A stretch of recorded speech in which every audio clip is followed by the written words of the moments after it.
Hello of you welcome back to RS academy. This is Rakul. ఈ web options కోసం ఎలాగంటే first మీరు hall ticket number and date of birth మీరు ఇచ్చి submit చేయాలి. ఇక మీరు హాల్ టికెట్ నెంబర్ ఎంటర్ చేయాలి, దాని తర్వాత డేట్ ఆఫ్ బర్త్ ఎంటర్ చేయాలి.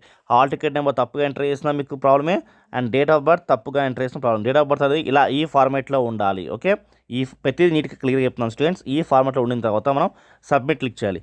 సో ఫస్ట్ మనం నీట్గా అన్ని డీటెయిల్స్ ఎంటర్ చేసుకుంటా సబ్మిట్ క్లిక్ చేసుకుంటే మనకి ఒక ఓటీపీ వస్తుంది. ఓటీపీ రాకపోతే ఏం ప్యానిక్ అవ్వవసరం లేదు. మళ్ళీ ట్రై చేయండి. నేను సబ్మిట్ మీద క్లిక్ చేస్తాను. సబ్మిట్ మీద క్లిక్ చేసిన తర్వాత మనకి వెబ్ ఆప్షన్స్ అనేవి ఇలా లిస్ట్ అవుట్ వస్తుంది చూడండి.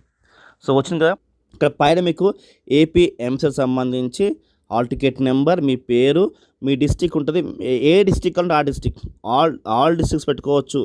Srikakulam, Vizag, so Visakhapatnam, east Godavari, west Godavari, Krishna, Guntur, Prakasam, Nellore, Kadapa, Kurnool, Anantapur, Chittoor. So ఇవన్నీ ఉంటాయి. ఓకే, సో నేను అన్నీ చెప్పాను కదా, ఇవన్నీ ఉంటాయి. పక్కన యూనివర్సిటీస్ ఉంటాయి, యూనివర్సిటీ సెలెక్ట్ చేసుకోవచ్చు.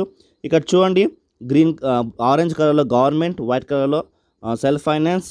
ఓకే, ఇక్కడ చూడండి ఈ కలర్, ఎక్కడైతే మీకు వెబ్ ఆప్షన్స్ కనిపిస్తున్నాయి కలర్, ఈ కలర్ ఉంటే మాత్రానికి మీకు ప్రైవేటు, ఎల్లో కలర్ ఉంటే ప్రైవేట్ యూనివర్సిటీస్. సో ఇలాగా మీకు అన్నీ ఉంటాయి స్టూడెంట్స్. సింపుల్గా మీరు ఏం లేదా ప్లస్ క్లిక్ చేస్తే నాకు ఏది కావాలంటే అది వస్తుంది. కనిపిస్తుంది మీకు పైన ప్లస్ అనేది. సో ప్లస్ బటన్ క్లిక్ చేయగానే పైన మీ డిస్ట్రిక్ట్ సెలెక్ట్ చేసుకోవాలి, ఆల్ సెలెక్ట్ చేసుకోవాలి. దాని తర్వాత మీరు ప్లస్ అని క్లిక్ చేయగానే మనకి ఏ ఆప్షన్ అంటే ఆ ఆప్షన్ చూపిస్తుంది. కింద సేవ్ ఆప్షన్ క్లిక్ చేయండి, ఫ్రీజ్ క్లిక్ చేయొద్దు. అయిపోయిన తర్వాత క్లోజ్ క్లిక్ చేసేసుకోండి. ఓకే, సో ఎడం వైపు సెలెక్ట్ చేసుకుని కుడివైపు చూపిస్తుంది చూడండి నీట్గా. సో ఇక్కడ మీకు ఏమున్నాయి చూడండి, ఇక్కడ ఈ కలర్ కనిపిస్తుంది కదా, అది ప్రైవేటు. సో తెల్ల కనిపిస్తుంది చూసారా, కింద లాస్ట్ థర్డ్ ఆప్షన్ చూడండి, ఈసీ. సో అది సెల్ఫ్ ఫైనాన్స్డ్. ఇలాగ మీకు అన్ని కాలేజ్ లిస్ట్ కనిపిస్తూ ఉంటాయి. వద్దు నాకు అనుకుంటాను అనుకుందాం, ఇంకా డిలీట్ ఆప్షన్ ఉంటుంది చూడండి, డిలీట్, అది క్లిక్ చేసుకోవచ్చు. సేవ్ చేసుకుంటే మీ ఆప్షన్స్ ఉంటాయి. ఓకే, సేవ్ చేసుకోండి. సేవ్ చేసుకున్న తర్వాత ఇక చూడండి, option once freezed, candidates cannot add modified.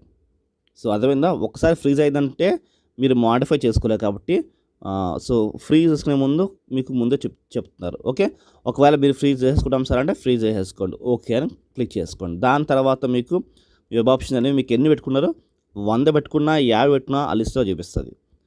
ఈ లిస్ట్ మీరు ప్రింట్ చేసుకోండి, ప్రింట్ తీసుకోండి. ప్రింట్ ఇలా వస్తుంది. సో మీకు ఏ కాలేజ్ వచ్చిందని చెప్పేసి ఫైన్ డే ఒకటే మీకు వాళ్ళు ఇష్యూ చేస్తారు. ఇష్యూ చేసినప్పుడు ఆ అలాట్మెంట్ ఆర్డర్ని తీసుకుని మీరు మీ కాలేజ్ సబ్మిట్ చేస్తే దట్స్ ఇట్, మీకు సీట్ అలాట్మెంట్ అయిపోతుంది. ఓకే, ఐ హోప్ ఈ యొక్క వీడియో మీకు ఎంతో హెల్ప్ అనుకున్నాను స్టూడెంట్స్.